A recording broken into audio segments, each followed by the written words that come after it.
BJP की seat इसलिए रही है कि यहाँ पर जो विधायक या जो भी यहाँ पर सांसद रहते हैं, शहरी क्षेत्र के अलावा ग्रामीण क्षेत्रों में उन लोगों का जो एक मजबूत बॉर्डर है वो बीजेपी को पसंद करता है, जिसकी वजह से हमेशा से आज 5-6 इलेक्शन के हो गए हैं, 6 इलेक्शन के करीब यहाँ पर बीजेपी ही जीतती आ रही है। क्योंकि भोपाल लोकसभा और भोपाल सीहोर लोकसभा क्षेत्र के अंदर ग्रामीण क्षेत्र बहुत ज़्यादा है, जिसमें बीजेपी की जो पकड़ है बोर्ड उनका है वो ज़्यादा है। आपकी क्या उम्मीद है आपके सांसद से? देखिए, जो पिछली बार है वो वैसे ही, अभी भी कांग्रेस ने अपना यहाँ से कोई कैंडिडेट अभी तक डिक्लेयर नहीं करा है। लोकसभा चुनाव की घोषणा होने को आ रही है, लेकिन अभी तक उन्होंने नहीं किया। बीजेपी ने पहले कर दिया है, जिसके वजह से उनको प्लस मिल लिया है। वो अपना काम शुरू कर चुके हैं यहाँ पर। वो लोगों को ऐसा लगता है कि यदि प्रत्याशी पहले सब जगह अपने क्षेत्र में घूम लेगा तो उसको उसकी मजबूती मिलेगी। आपको क्या लगता है कैसा आपका सांसद होना चाहिए? सांसद ऐसा होना चाहिए, क्योंकि भोपाल के अंदर विकास की कमी तो है। आसपास भोपाल के बहुत विकास हुआ है, सीहोर के विकास हुआ, लेकिन शहरी क्षेत्रों में विकास नहीं हुआ। यहाँ विकास के लिए अच्छा आदमी मिलना चाहिए, और ख़ास तौर से भोपाल के जो अंदरूनी इलाके हैं उनमें कोई विकास हुआ नहीं है। क्या मुद्दे हैं, क्या विकास नहीं हुआ? यहाँ तो मुद्दे क्या है, यहाँ पर नगर निगम में भी उन्हीं का कब्जा रहता है, और दूसरे इनके विधायक भी इन्हीं के ज़्यादा जीतते आ रहे हैं, लेकिन उसमें विकास हो नहीं पा रहा है। यहाँ पर आपसी लड़ाई कह लो या और भी दूसरी चीज़ें इन लोगों की होती होंगी। क्या चाह रहे हैं आप, कैसा आपका सांसद होना चाहिए, किस तरह? वह विकास करे, ऐसा सांसद हो जो लोगों की रोज़मर्रा के जो काम है वो निपटे, यहाँ पर जो बेसिक मुद्दे हैं उन पर काम करे। भोपाल 1990 में से जो परिवर्तन आया है, तब से अभी तक भारतीय जनता पार्टी यहाँ पर काबिज है। व्यक्ति बदल जाता है, सांसद का पद भाजपा के पार्टी के पास रहता है, लेकिन भोपाल राजधानी होने के बाद भी सांसद का जो दायित्व है वो आज तक ऐसा सांसद नहीं आया जिसने पर्टिकुलर भोपाल शहर के लिए प्रैक्टिकल तौर पे काम किया हो। जैसे शिक्षा के क्षेत्र में होना चाहिए, सरकारी स्कूलों के लिए जो गरीब लोग हैं उनके बच्चे नहीं पढ़ पाते तो सरकारी स्कूलों में पढ़ते हैं। स्वास्थ्य के क्षेत्र में सरकारी जो अस्पताल हैं उनकी जो दुर्दशा है, मगर ना तो सांसद ने आज तक किसी सांसद ने दौरा किया अस्पतालों का स्कूल में जाके, और ना ही किसी ने इस तरीके का कोई कार्रवाई की कि जाके कहीं सदन में लोकसभा में भोपाल को लेकर आज तक क्वेश्चन नहीं लगा कि साहब भोपाल के अंदर क्या योजना है केंद्र सरकार की जा रही हैं, किस तरीके का उसको लाभ जनता को प्रैक्टिकल मिल रहा है, नहीं मिल रहा है, किस तरीके से जनता के समकक्ष पहुंच रही है योजनाएं, नहीं पहुंची। इस तरीके का आज तक कोई क्वेश्चन ही नहीं उठा लोकसभा के अंदर।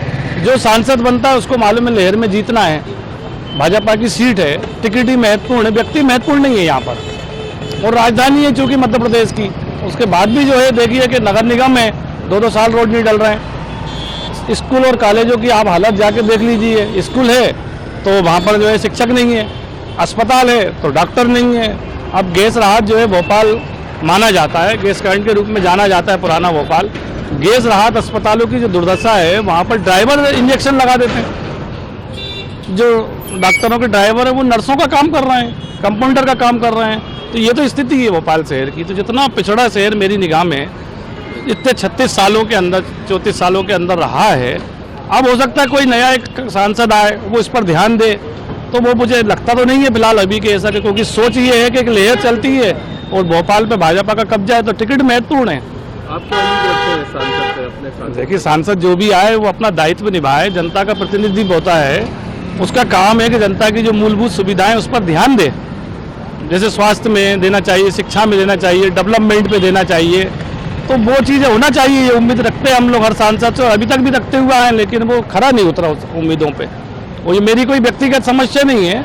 आप भोपाल शहर के अंदर घूम के ग्रामीण क्षेत्रों में देख लीजिए, तो आपको 34 साल पहले समस्या दिख रही होगी, उसमें 19-20 का फर्क आया है। ग्रामीण आदमी परेशान है, केंद्र सरकार की योजना वहाँ तक जा ही नहीं पाती है। अधिकारी उस में क्या मुद्दे होने चाहिए? देखिए साहब, मुद्दे तो यही होना चाहिए, शिक्षा के क्षेत्र में होना चाहिए। आज हमारे बच्चे जो है इतनी महंगी शिक्षा ग्रहण कर रहे हैं, माँ बाप जो है किसी तरीके से बच्चों को पढ़ा रहे हैं, इस महंगाई के दौर के अंदर पढ़ा रहे हैं, उन बच्चों का भविष्य क्या है? सरकारी नौकरियाँ नहीं निकल रही हैं, प्राइवेट नौकरी जो है वो 20-25 साल रखता है आदमी, एक पैकेज बना के रख रहा है, कल बच्चा उससे कम पैकेज पे आ रहा है, अच्छे पढ़े लिखे बच्चे आ रहे हैं, तो उन बच्चों का जो पढ़े लिखे बच्चे हैं उनका भविष्य क्या होगा, उस पर ध्यान देना चाहिए। स्वास्थ्य के अंदर जो गरीब लोग हैं, आने वाली पीढ़ी पर उस पर क्या असर पड़ेगा उस पर ध्यान देना चाहिए।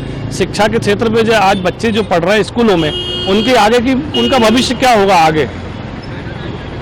परिवर्तन होना चाहिए लोग। देखो जनता के मन में क्या है ये तो कोई भी नहीं जानता, ये चुनाव किस ढंग पे किस पैटर्न पे जाएगा, लेकिन जनता के समझ में ये तो आ रहा है। आज आप एक देखिए कि गैस की टंकी हो या पेट्रोल और डीजल हो या खाद्य सामग्री हो, एक बार किसी का रेट बढ़ जाता है उसको कम होने का नाम निशान नहीं होता।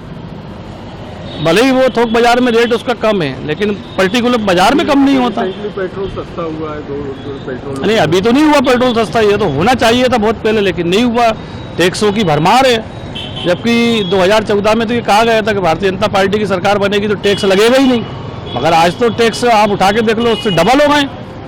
और पेट्रोल का तो वो हाल है, ग्राम पंचायत भी ले रही है, नगर निगम भी ले रही है, सरकार भी ले रही है, केंद्र सरकार। एक पेट्रोल कितने लोगों को देगा 1 लीटर पर टैक्स? तो अगर वो टैक्स को पे ध्यान दिया जाए तो पेट्रोल तो अपने आप जनता, डीजल सस्ता मिलने लगे, किसानों के डीजल सस्ता मिलेगा तो उसका जो है निश्चित तौर पर अनाज पे फर्क पड़ेगा।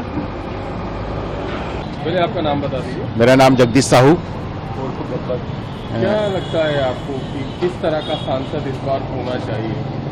देखिए, इस बार सांसद ने ऐसा होना चाहिए कि जो भोपाल उत्तर जो इस समय क्षेत्र है, पुराना भोपाल बहुत पिछड़ा हुआ है, इसके अंदर विकास कार्य बहुत होना है। यहाँ पे जैसे कि रोड हैं, गली हैं की बहुत समस्या हैं, पार्किंग की समस्याएं हैं और ब्रिज की समस्याएं हैं, चौड़ीकरण की समस्याएं हैं, जो पिछड़ा हुआ है। अभी तक जहाँ पे जो भी सांसद आए हैं वो टोटल 50 साल से ऊपर के वर्ग के आए हुए हैं। इस बार किसी युवा को मौका मिल रहा है तो हमारी यही कोशिश है कि वो अच्छा कार्य करें और अच्छी इस देखरेख में करें कि जो आगे की पीढ़ी आ रही है उसको अच्छा प्रावधान मिले, कि जो अच्छा कार्य मिलेगा तो उसी प्रकार नए युवाओं को अच्छा रोजगार दिलवाएं और यहाँ की जो भी समस्या हैं जैसे चौड़ीकरण वगैरह का व्यवस्था है और पार्किंग की व्यवस्था है, मार्केट व्यवस्था है, उसको आगे बढ़ाएं। लगातार देखते आ रहे हैं कि एक ही पार्टी का सांसद चुना जाता है, तो क्या कुछ परिवर्तन होना चाहिए?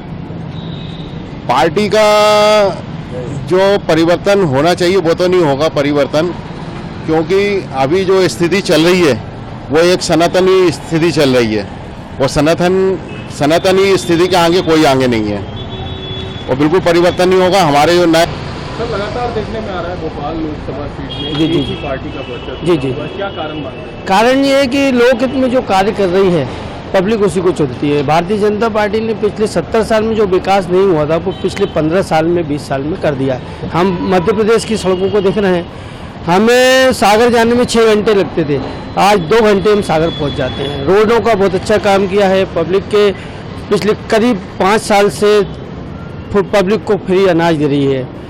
लोकहित में बहुत सारे काम कर रही है, इतनी अच्छी सेवाएं दे रही है, बिना किसी धर्म के भेदभाव के सारे कार्यक्रम कर रही है भाजपा। और भाजपा पार्टी विशेष नहीं है, विशेष व्यक्ति की कोई पहचान नहीं है भाजपा में। भाजपा के एक छोटे से कार्यकर्ता की भी उतनी वैल्यू जितनी प्रधानमंत्री की है। लोकल क्षेत्र की आपकी बात करें लोकसभा से, जी। तो क्या मुद्दे आप क्या चाहते हैं कि अगला हाँ, सबसे मेन और मुख्य बात होती है कि स्थानीय प्रत्याशी पिछले कई वर्षों से हमारे लोकसभा चुनाव में बाहर के प्रत्याशियों को सौंपा गया, जिसके कारण हमारी लोकसभा का विकास नहीं हो पाया। अभी उन्होंने बहुत अच्छा टिकट डिक्लेयर किया श्रीमान आलोक शर्मा जी को, क्योंकि ये महापौर रहे, महापौर के कार्यकाल में इन्होंने बहुत अच्छा भोपाल का विकास किया, भोपाल को दूसरे नंबर पे लेके आए देश में। और ईश्वर से यही प्रार्थना है कि ये आगे भी ऐसे ही काम करेंगे ताकि हमारी लोकसभा मध्य प्रदेश नहीं पूरे देश में 1 नंबर पे आए। लोकल मुद्दे की बात करें, क्या क्या मुद्दे चाहते हैं आप अपने सांसद? देखिए, मुद्दे तो बहुत सारे हैं, मगर जहाँ कुछ पब्लिक इंटरेस्ट हो जाता है उन मुद्दों पे अपने पर्सनल मुद्दों को छोड़ देना चाहिए। जैसे मेरा मुद्दा है कि मुझे सरकारी नौकरी नहीं मिली, मैं परेशान हूँ, या मुझे कोई आर्थिक सहायता नहीं मिल रही सरकार से, मगर जो पब्लिक के लिए भारतीय जनता पार्टी कर रही है उसके लिए आपने खुद के मुद्दों को छोड़ देना चाहिए, पब्लिक हित के मुद्दों का ध्यान रखना चाहिए। आपका नाम बता दीजिए। मैं डॉक्टर प्रदीप मुखरिया,